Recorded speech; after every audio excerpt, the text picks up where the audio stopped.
Hi all. മൈസൂരിൽ വന്നിട്ട് ഇനി മൈസൂർ വൃന്ദാവനത്തിലോട്ടുള്ള യാത്രയിലാണ്. ഈ ഒരു മെയ് മാസം അവസാനം നടത്തിയ ഒരു യാത്രയാണ്. ഇപ്പോൾ 3 മണിയായി. ഒരു മൂടിക്കെട്ടിയ അന്തരീക്ഷമാണ് ഇപ്പോൾ. അങ്ങനെ വൃന്ദാവൻ്റെ ഉള്ളിലോട്ട് നടന്നപ്പോൾ തന്നെ ചെറുതായിട്ട് മഴ പൊടിയാൻ തുടങ്ങി. അപ്പോൾ ഇതവിടെ കുടക്കച്ചവടക്കാർക്ക് നല്ല ഡിമാൻഡാണ്. ഈ കാണുന്നതാണ് വൃന്ദാവനത്തിൻ്റെ മെയിൻ ഗേറ്റ്. ഇതിൻ്റെ വലതുവശത്തായിട്ട് ടിക്കറ്റ് കൗണ്ടർ കാണാം. അങ്ങനെ വൃന്ദാവൻ്റെ ഉള്ളിലോട്ട് കിടക്കുകയാണ്. ഇപ്പോൾ സ്ഥിരമായിട്ട് ഈ ഉച്ചയ്ക്ക് ശേഷം ഇവിടെ മഴ പെയ്യുന്നുണ്ട്. ഓൾമോസ്റ്റ് ഒരു 1 വീക്കായിട്ട് ഇത് അങ്ങനെയാണ്. ഈ ഒരു സൈഡ് തടാകവും ബോട്ടിംഗ് ഒക്കെ ഉള്ള വൃന്ദാവനത്തിൻ്റെ നോർത്ത് ഭാഗമാണ്. നമ്മളിപ്പോൾ ഇവിടെ നടന്ന് സൗത്ത് ഭാഗത്തോട്ട് പോവുകയാണ്.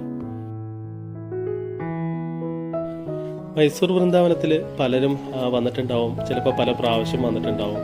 പ്രത്യേകിച്ച് സ്കൂൾ കോളേജ് സമയങ്ങളിലൊക്കെ ടൂർ പ്രോഗ്രാമുകളിൽ ഇപ്പോഴും പ്രധാനപ്പെട്ടൊരു ചോയ്സാണ് മൈസൂരും വൃന്ദാവനും എല്ലാം.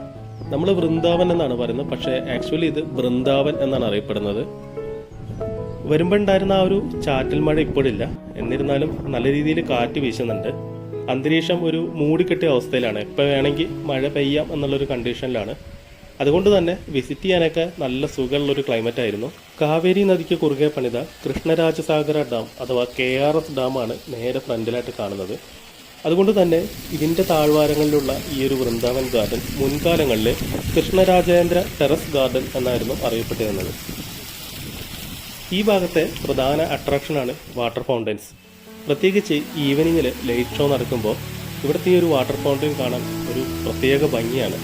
പല വർണ്ണങ്ങളിലുള്ള ജലധാരകൾ ആ ഒരു സമയത്ത് ഇവിടെ കാണാൻ സാധിക്കും. 60 ഏക്കറോളം വിസ്തൃതിയിൽ വ്യാപിച്ചു കിടക്കുന്ന ഈ ഗാർഡനോട് കൂടെ ചേർന്ന് 75 ഏക്കർ വിസ്തൃതി വരുന്ന ഗവൺമെന്റ് ഉടമസ്ഥയിലുള്ള ഹോർട്ടിക്കൾച്ചറൽ ഫാമും 30 ഏക്കറോളം വരുന്ന നാഗവന, 2 ഏക്കറോളം വരുന്ന ചന്ദ്രവന എന്നീ ഫലവൃക്ഷത്തോട്ടങ്ങളുമുണ്ട്. വൃന്ദാവൻ ഗാർഡന്റെ സ്ട്രക്ചർ 4ആയി തിരിച്ചിട്ടുണ്ട്. Main gate, north Vrindavan, south Vrindavan, children's garden. ഇതിൽ ഈ മെയിൻ ഗേറ്റ് ന്യൂഡൽഹിയിലുള്ള ഇന്ത്യ ഗേറ്റിൽ നിന്നും പ്രചോദനം ഉൾക്കൊണ്ടാണ് ഇവിടെ നിർമ്മിച്ചിരിക്കുന്നത് എന്നാണ് പറയപ്പെടുന്നത്. 1927 തുടങ്ങി 1932 ഇതിൻ്റെ നിർമ്മാണം അവസാനിച്ചത്. ശ്രദ്ധിക്കേണ്ട ഒരു കാര്യം, വൃന്ദാവനം വിസിറ്റ് ചെയ്യാൻ വരുമ്പോൾ പരമാവധി വെയിലില്ലാത്ത സമയത്ത് വരാൻ നോക്കുക. അപ്പോൾ മഴക്കാരൊക്കെ മൂടിയൊരു അന്തരീക്ഷത്തിൽ കുഴപ്പമില്ല. അതല്ലാത്ത സമയത്തൊക്കെ ഉച്ചതിരിഞ്ഞ് വെയിലൊക്കെ ആറി ഒരു ഈവനിങ്ങോട് ചേർന്ന് വരുന്നതാണ് നല്ലത്. ഈ ഒരു ഭാഗത്ത് ഗാർഡന് പുറമെ ഈ രീതിയിലുള്ള ചെറിയ അരുവികൾ, ജലധാരകൾ ഇതൊക്കെ ഇവിടെ കാണാൻ സാധിക്കും. കണ്ട കുട്ടികളൊക്കെ വളരെ ഹാപ്പി ആയിട്ട് ഇവിടെ കളിച്ചുകൊണ്ടിരിക്കുകയാണ്. പിന്നെ ഈ വരുന്ന ഈ ഒരു സമയത്ത് ഇവിടെ മെയിൻ്റനൻസ് വർക്കുകളൊക്കെ നടന്നുകൊണ്ടിരിക്കുന്നുണ്ട്.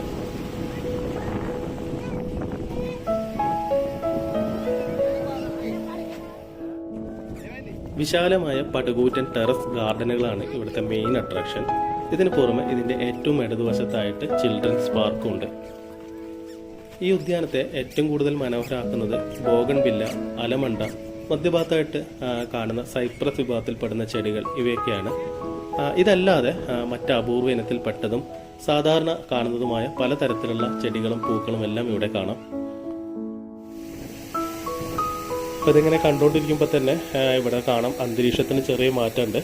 ചെറുതല്ല, മിക്കവാറും മഴ പെയ്യാനുള്ളൊരു സാധ്യത കാണുന്നുണ്ട്. ഇനി ടെറസ് ഗാർഡൻ്റെ വളരെ ബ്യൂട്ടിഫുൾ ആയിട്ടുള്ള കാഴ്ചകളിലേക്കാണ്.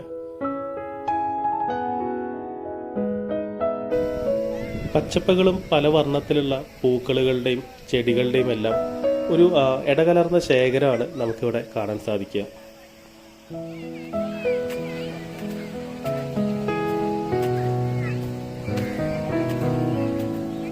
പച്ചപ്പും പൂക്കളും നിറഞ്ഞ പൂന്തോട്ടവും ഈ മൂടിക്കെട്ടിയ അന്തരീക്ഷം, കാർമേഘവും തണുത്ത കാറ്റൊക്കെ ആയി ഈ ഒരു സമയത്ത് നല്ലൊരു അറ്റ്മോസ്ഫിയർ ആയിരുന്നു.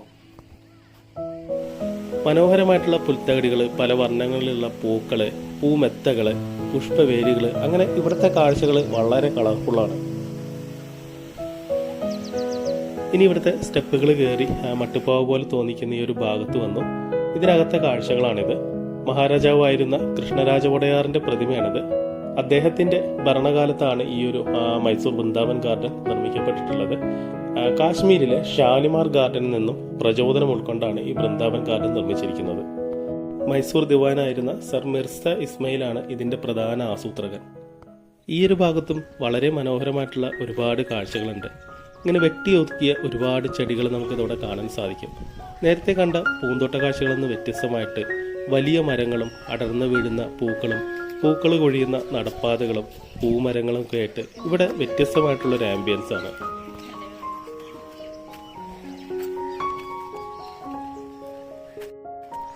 നല്ല ശുദ്ധമായി ശ്വസിച്ച് പൂക്കൾ അടർന്നു വീഴുന്ന ഈ നടപ്പാതകളിലൂടെ അങ്ങനെ നടക്കാൻ തന്നെ നല്ല രസമാണ്. ഗാർഡൻ്റെ ഈ ഒരു ഭാഗത്ത് വന്നാൽ ബുഷ് പോലെയുള്ള കുറ്റിച്ചെടികൾ കൊണ്ട് വളരെ മനോഹരമായിട്ട് പക്ഷികളുടെയും മൃഗങ്ങളുടെയും ഓരോ രൂപങ്ങൾ ഉണ്ടാക്കി വെച്ചിരിക്കുന്നത് കാണാം. ഇത്തരത്തിലുള്ള വർക്കുകൾക്ക് ടോപ്പിയറി വർക്ക് എന്നാണ് പറയുന്നത്. ഇത് കണ്ട കുറേ അരയന്യങ്ങളുടെ രൂപമാണ്. ഇത്തരത്തിലിങ്ങനെ കുറേ കാഴ്ചകൾ അവിടെ ഉണ്ട്.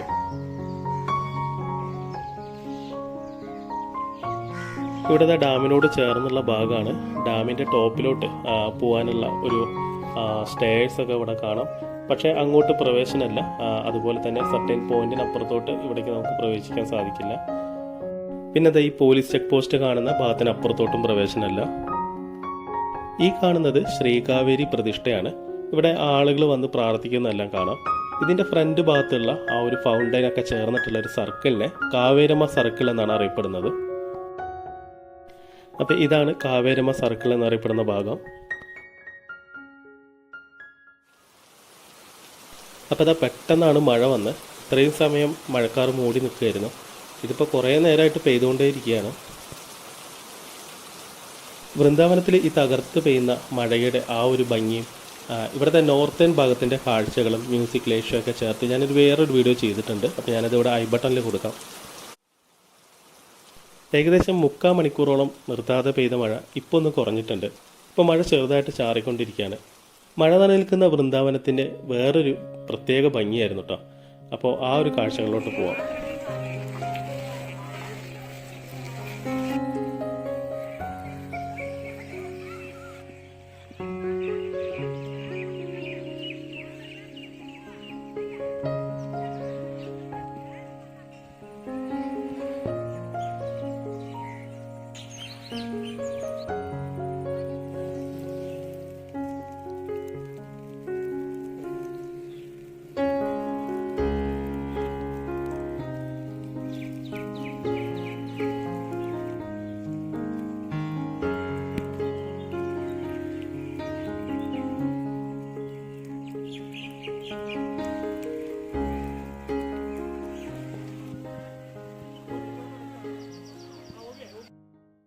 സമയം ഇപ്പോൾ 6 മണിയായി. ഇനിയിപ്പോൾ വൃന്ദാവനത്തിൻ്റെ മറ്റേ ഭാഗത്ത്, അതായത് നോർത്തേൺ ഭാഗത്തോട്ട് പോകാമെന്ന് വിചാരിച്ചു. അപ്പോൾ അങ്ങോട്ട് പോയിക്കൊണ്ടിരിക്കുകയാണ്. ഈ ഒരു വഴിയുടെ വലതുഭാഗത്തായിട്ടാണ് ചിൽഡ്രൻസ് പാർക്ക്.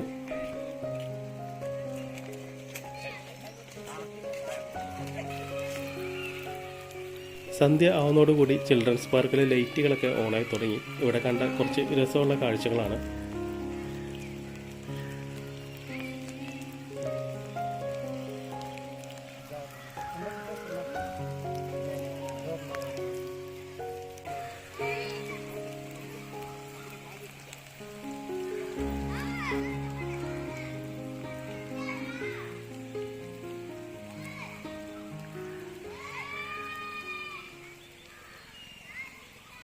അങ്ങനെ അവിടെ നിന്ന് നടന്ന് ഈ ഒരു നോർത്തേൺ ഭാഗത്തെത്തി.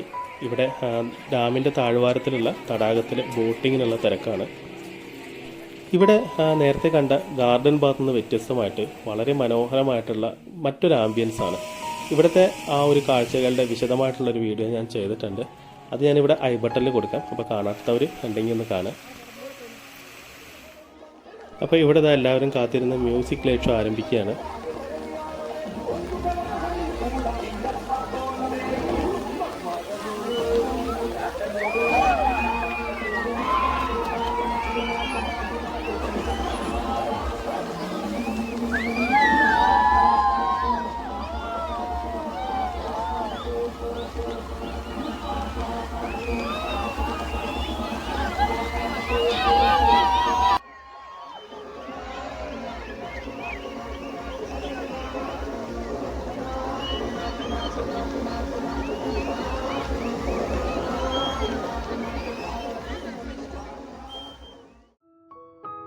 ഏതാണ്ട് അരമണിക്കൂറോളം സമയം നീണ്ടു നിന്നിരുന്ന മ്യൂസിക് ലൈറ്റ് ഷോ വളരെ അടിപൊളിയായിരുന്നു കേട്ടോ. ഒരു രക്ഷയില്ല, അത്രയ്ക്ക് സൂപ്പറായിരുന്നു.